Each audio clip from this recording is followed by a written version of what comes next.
जो हालात है उस हालात में 11 सितंबर के बाद 17 सितंबर भी आना है। यानी 17 सितंबर को नरेंद्र मोदी 75 साल पूरे कर रहे हैं और जो 75 साल की उम्र सीमा का हवाला देकर संसद में होने के बावजूद लाल कृष्ण आडवाणी, मुरली मनोहर जोशी, शांता कुमार जैसे लोगों को 2014 में मोदी सत्ता से दूर रखा गया। यूं कहें कि दूर रखने का पुख्ता इंतजाम किया गया, मार्गदर्शक मंडल का गठन किया गया, जिसकी मेरी जानकारी में आज तक कोई एक भी बैठक किसी मार्गदर्शक मंडल की हुई नहीं। जिस तरह से 17 सितंबर हौले हौले करीब आती जा रही हो, उसको लेकर सस्पेंस और बढ़ता जा रहा दोस्तों। जिस तरह से दावा किया जा रहा है कि मोदी जी का इस्तीफा तैयार, 17 सितंबर से पहले बड़ा ऐलान, बड़ा खेल होने जा रहा है 17 सितंबर को। इनके आगे आप एक क्वेश्चन मार्क लगाइए। हमारे साथ वरिष्ठ पत्रकार मौजूद हैं, अभिषेक कुमार, आप उनकी इस रिपोर्ट को देखिए। दोस्तों नमस्कार, स्वागत है आपका हमारे इस यूट्यूब मंच पर। दोस्तों 11 सालों की मोदी सत्ता के दरमियान कभी ऐसा दिखा नहीं कि नागपुर और गुजरात लॉबी दोनों एक ही प्लेटफॉर्म पर दिल्ली में खड़े हैं। दिखाने की कोशिशें भी नहीं हुई। गुजरात लॉबी एक प्लेटफॉर्म पर दिखाने की जो पहली कोशिश है वो आज यानी 9/11 को हुई है, जब मोहन भागवत ने 75 साल पूरे किए। 75 साल आरएसएस के सरसंचालक ने जब पूरे किए और उसके तकरीबन 1.5-2 महीने पहले 75 साल की उम्र सीमा को लेकर जो सवाल मोरोपंत पिंगले के पुराने बयान को उद्धृत करते हुए उठाए गए, उसके बाद जिस प्रकार की सियासत हुई, उस सियासत को यदि मौजूदा दौर में और आज की परिस्थितियों के संदर्भ में देखने की कोशिश करें तो कई बातें साफ हो जाती है। अंग्रेजी अखबार हो या हिंदी अखबार, प्रधानमंत्री की अंग्रेजी इतनी अच्छी है, नरेंद्र मोदी बहुत अच्छी अंग्रेजी जानते हैं। पहली बार ये एहसास मुझे हुआ कि वाकई नरेंद्र मोदी की अंग्रेजी अच्छी है, क्योंकि आप हमारी स्क्रीन पर जो आर्टिकल देख रहे हैं वो इंडियन एक्सप्रेस समेत कई अंग्रेजी अखबारों में भी छपा और इसका हिंदी रूपांतरण हिंदी अखबारों में भी छपा है। मोहन भागवत की शान में कसीदे पढ़े गए हैं। संघ के लिए उन्होंने क्या क्या किया, किस प्रकार से संघ की विस्तार गाथा में अपना योगदान दिया, वो सारी बातें नरेंद्र मोदी कहते हुए नजर आए हैं। लेकिन इस दरमियान खास करके जब गुजरात में अक्टूबर 2001 में नरेंद्र मोदी मुख्यमंत्री बनते हैं, प्रवीण तोगड़िया से नजदीकियां बनती है और प्रवीण तोगड़िया से गुजरात के 2002 के विधानसभा चुनाव के बाद जो दूरी बढ़ी, विश्व हिंदू परिषद के साथ दूरी, 2007 आते आते साफ दिखने लगा कि संघ के साथ दूरी और राजधर्म के पालन की जो उम्मीद, जो बुनियादी उम्मीद अटल बिहारी वाजपेयी ने गुजरात के मुख्यमंत्री से लगाई थी, वो बतौर मुख्यमंत्री नरेंद्र मोदी ने कितनी पूरी की या बतौर प्रधानमंत्री राजधर्म का कितना पालन नरेंद्र मोदी ने किया, वो ईडी और सीबीआई के प्रयोग जिस प्रकार से विपक्षी दलों के ऊपर हुए, उसमें आप देख सकते हैं किस तरह से सरकारें तोड़ी गई, किस तरह से इस देश में संविधान पीठ बनाने की प्रक्रिया लगातार सुप्रीम कोर्ट को करनी पड़ी। सत्ता का काम बोलता है या सत्ता का कारनामा बोलता है?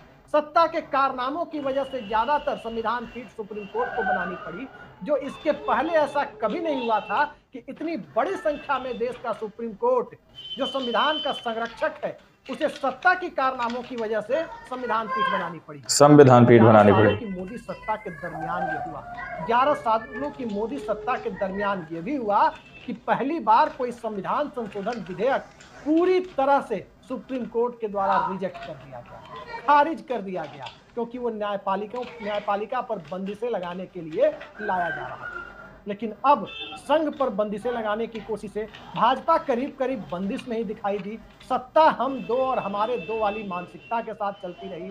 सिस्टम पूरी तरह से पीएमओ में केंद्रित हो गया, पीएमओ पूरी तरह से गुजरात लॉबी के कब्जे में चला गया और भारतीय जनता पार्टी की गुजरात के बाहर की इकाई एक तरह से आदेशपाल की भूमिका में परिवर्तित कर दी गई। संघ भी कहीं न कहीं उसके सामने शीश झुकाए हुए खड़ा रहा। तो इन सारी परिस्थितियों को मद्देनजर रखते हुए जो बात साफ दिखाई दी वो यही दिखाई दी कि कहीं न कहीं प्रतीकात्मक तौर पर मोहन भागवत हो या संघ दिखाने के लिए ही सही बीजेपी की राय से ना इत्तेफाकी रखता हुआ नजर आया। चाहे कांग्रेस मुक्त भारत की बात जब कही गई भाजपा के नेताओं की तरफ से, तब भी संघ की तरफ से कहा गया कि कांग्रेस के बिना भारत में राजनीति की कल्पना नहीं कर सकते, कल्पना नहीं कर सकते। बिल्कुल, कांग्रेस के बिना। पटना में जाकर कही थी, उसके बाद की परिस्थितियों को देखें तो अब जिस तरह से आज शाम में कसीदे कढ़े गए, आर्टिकल लिखकर संपादकीय लिखकर कसीदे कढ़े गए। उसके बाद जो हालात है, उस हालात में 11 सितंबर के बाद 17 सितंबर भी आना, यानी 17 सितंबर को नरेंद्र मोदी 75 साल पूरे कर रहे हैं, और जो 75 साल की उम्र सीमा का हवाला देकर संसद में होने के बावजूद लाल कृष्ण आडवाणी, मुरली मनोहर जोशी, शांता कुमार जैसे लोगों को 2014 में मोदी सत्ता से दूर रखा गया। यूं कहें कि दूर रखने का पुख्ता इंतजाम किया गया, मार्गदर्शक मंडल का गठन किया गया। मार्गदर्शन जानकारी में आज तक दर्शक गठन का बैठक किसी मार्गदर्शक मंडल की हुई नहीं, तो सवाल उठता है कि क्या मार्गदर्शक मंडल के विस्तार की गुंजाइश मोहन भागवत के 2 महीने पहले के बयान ने बना दी है? मोहन भागवत के बयान ने कितनी बनाई? उससे बड़ा सवाल यह है कि 11 सितंबर को जो एक तरह से पैचअप की कोशिशें आर्टिकल के माध्यम से दिखाई दी, क्या 17 सितंबर तक वाकई राहुल गांधी का हाइड्रोजन बम सामने आने वाला है? आज भी राहुल गांधी ने उत्तर प्रदेश में कहा कि बहुत जल्द इस देश में वोट चोरी के मुद्दे पर, इलेक्टोरल प्रोसेस के मुद्दे पर हाइड्रोजन बम आ रहा है। आमतौर पर कयास लगाए जा रहे हैं कि कहीं बनारस संसदीय दिखाने की कोशिशें भी नहीं हुई, तो राहुल गांधी नहीं करने जा रहे। 17 सितंबर तक, 17 सितंबर के पहले या 17 सितंबर को बताया जा रहा है कि राहुल गांधी की तरफ से एक बड़ी प्रेस कॉन्फ्रेंस बुलाई जाएगी, और जिस हाइड्रोजन बम की प्रतीक्षा लोगों को, उस कथित हाइड्रोजन बम की प्रतीक्षा लोगों को, खास करके महादेवपुरा कर्नाटक की जो विधानसभा सीट है, उसके खुलासे के बाद जगी। राहुल गांधी अब जो नया पिटारा, खासकर बिहार में वोटर अधिकार यात्रा के बाद 17 दिनों की यात्रा, उसे मिले व्यापक जन समर्थन के बाद लेकर जो आने वाले हैं, उसको लेकर जो परिस्थितियां दिल्ली में बन रही है, उससे साफ जाहिर हो जाता है कि 11 सितंबर से आज काउंटडाउन शुरू हुआ है। 17 सितंबर तक सियासत में बहुत कुछ होना है, और सत्ता को भी इसका इल्हाम है कि 17 सितंबर तक बहुत कुछ होना है। तो 17 सितंबर के बाद जो पहला आधिकारिक दौरा प्रधानमंत्री का था, वो संयुक्त राष्ट्र महासभा का दौरा था। यूएन जनरल असेंबली में दुनिया के सबसे बड़े लोकतंत्र के लोकतांत्रिक नेता को संबोधित करना था, लेकिन अचानक वो कार्यक्रम और उसमें प्रधानमंत्री का जाना स्थगित कर दिया गया, और बताया गया कि विदेश मंत्री वहां जाकर भारत का और भारतीय प्रतिनिधिमंडल का नेतृत्व करेंगे, भारत की तरफ से अपनी बात रखेंगे। जरा सोचिए, ऑपरेशन सिंदूर, पाकिस्तान के साथ तनाव, ट्रंप के साथ तनाव, चीन के साथ एक अलग तरह की परिस्थितियां, और इन परिस्थितियों में संयुक्त राष्ट्र महासभा की जनरल असेंबली की बैठक में प्रधानमंत्री का दौरा रोक दिया जाए, विदेश मंत्री का दौरा कराया जाए, विदेश मंत्री को प्रतिनिधिमंडल का नेता बनाकर भेजा जाए, ये कल्पना से परे एक अलग तरह की स्क्रिप्ट जरूर दिखाई देती है कि आखिर अंतर्राष्ट्रीय मंचों से सत्ता पलायन क्यों कर रही है। क्या भारत की सत्ता का शीर्ष सत्ता प्रतिष्ठान अंतर्राष्ट्रीय मंचों से पलायन की मुद्रा में, और पलायन की मुद्रा में तब है जब भारत में वोटिंग प्रोसेस को लेकर विपक्ष संदेह उत्पन्न कर रहा है। भारत में इस देश की अर्थव्यवस्था को ट्रंप, अमेरिका के राष्ट्रपति डोनाल्ड ट्रंप सीधे सीधे उसे डेड इकोनॉमी बता चुके हैं। तो एक तरफ डेड इकोनॉमी, दूसरी तरफ वोटिंग को लेकर, वोटिंग की प्रक्रिया की शुचिता और निष्पक्षता को लेकर सवाल और संदेहों का बढ़ता जाना, तीसरी तरफ 11 सालों की सत्ता का एक इंट्रोस्पेक्शन की संविधान पीठ बनाने पड़े होना, और जनता का उस इंट्रोस्पेक्शन यानी विश्लेषण की स्थिति में आकर खड़े हो जाना, ये साफ साफ जाहिर करता है कि अब विश्लेषण और आत्मविश्लेषण की स्थिति में जो सत्ता को होना चाहिए था, वहां एनालिसिस की स्थिति में जनता आकर खड़ी हो गई। और जनता जब एनालिसिस की स्थिति में खड़ी हो गई है, तो सारी बातें रिवाइंड होती हुई दिखाई दे रही है। कौन सी बात? जब जीएसटी लाई गई थी, तब राहुल गांधी ने गब्बर सिंह टैक्स कहा था। आज इस देश के कस्बे कस्बे में काम करने वाला छोटा व्यवसायी ये महसूस कर रहा है कि वाकई जीएसटी एक गब्बर सिंह टैक्स है।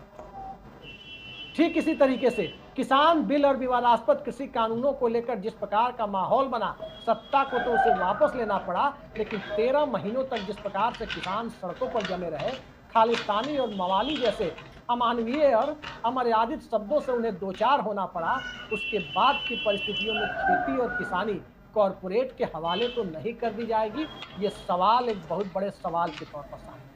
हिंडनबर्ग का खुलासा भी सत्ता के करीबियों को और करीबी उद्योगपतियों के खिलाफ आया, लेकिन इसी बीच में ये भी इस देश ने देखा कि इस देश की तकरीबन 7 कल्पना नहीं कर सकते, बिल्कुल कांग्रेस के बिना 5 किलो राशन की सरकारी इमदाद पर निर्भर रहने को भी बस। 140 करोड़ के देश में 82-84 करोड़ लोग यदि 5 किलो राशन की सरकारी इमदाद पर जीने खाने को मजबूर हो गए तो कहाँ गया मेक इन इंडिया, कहाँ गया गरीबी रेखा से नीचे और गरीबी कम करने, बीपीएल की जनसंख्या घटाने का दावा, और कहाँ गया इस देश में रोजगार पैदा करने कि इस देश का नागरिक नौकरी मांगने वाला नहीं नौकरी देने वाला बनेगा, ये दावा कहाँ गया। और खास करके रीजनल इम्बैलेंस बढ़ने की जो बात थी वो और ज्यादा बढ़ती हुई दिखी। नॉर्थ और साउथ के बीच की परिस्थितियां आर्थिक स्तर पर एक बिल्कुल मार्गदर्शन सामने आई।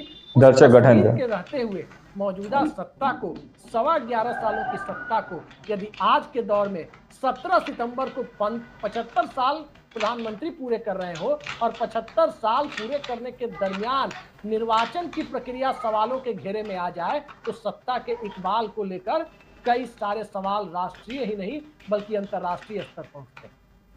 दोस्तों, आप लोगों ने इस वीडियो को शुरू से आखिर तक देखा। वीडियो के अंदर साफ तौर पर बात की गई है कि 17 सितंबर को आखिर क्या होने जा रहा है। क्या प्रधानमंत्री नरेंद्र मोदी जी 17 सितंबर को अपने पद से इस्तीफा देंगे? क्या प्रधानमंत्री नरेंद्र मोदी जी का 17 सितंबर को लेकर इस्तीफा तैयार हो चुका है? क्या 17 सितंबर को बड़ा खेल होने जा रहा है? दोस्तों, तो इन सब को लेकर अगर मैं अपना अनुमान आप लोगों के संग शेयर करूं तो नहीं, मोदी जी इस्तीफा नहीं देने जा रहे, क्योंकि अगर इस्तीफा देना होता तो 9 सितंबर को या फिर जो अभी आप लोगों को पता है कि मोहन भागवत जी 75 साल के कंप्लीट हुए 9 को या 11 या 12 तारीख को, जो 75 साल के कंप्लीट हुए हैं दोस्तों, उन्होंने अपने पद से इस्तीफा नहीं दिया। अगर मोहन भागवत जी आरएसएस के जो है अगर वो इस्तीफा दे देते तो मोदी जी को राज्य नहीं को राज्य इस्तीफा देना पड़ता। अब वही वाली कहानी हो गई दोस्तों, न तू क्या मेरी न मैं कहूं तेरी, दोनों मिलकर चलाएंगे सरकार। इस तरह की कुछ तस्वीरें सामने निकल के आ रही है। अब आप लोग के सामने हमने इस रिपोर्ट को रखा और दिखाया कि किस तरह से 2014 के अंदर मार्गदर्शक मंडल का गठन किया गया और उसके अंदर बहुत सारे नेताओं को भेज दिया गया, लेकिन अब खुद पर बारी आई तो इस तरह की तस्वीरें सामने निकल के आ रही हैं। अब आप लोग जरा सोचकर बताइएगा कि इस रिपोर्ट के बारे में आपके मन में क्या आ रहा है। क्या मोदी जी को इस्तीफा देना चाहिए? इस रिपोर्ट के बारे में जो भी आपने देखा सुना कमेंट में लिखिएगा। मिलते हैं अगली वीडियो में, जब तक के लिए जय हिंद जय भारत।